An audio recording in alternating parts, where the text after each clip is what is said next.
Lọt chế là tí sữa.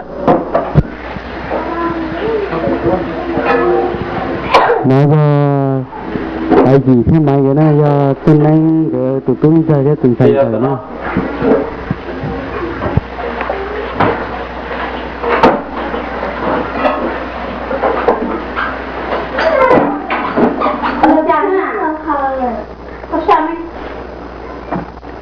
Nói anh thiếu tụi tôi.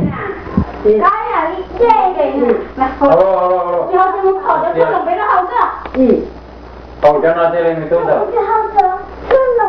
Mình tự cái học cho nó chứ. Học cho nó cái chuyện này. Đúng mà. Còn sao nó có tiền của tôi có không?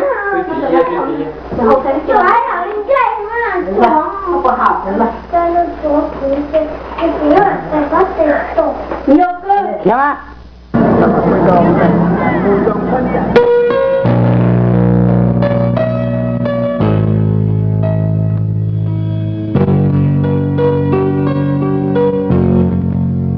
So che ci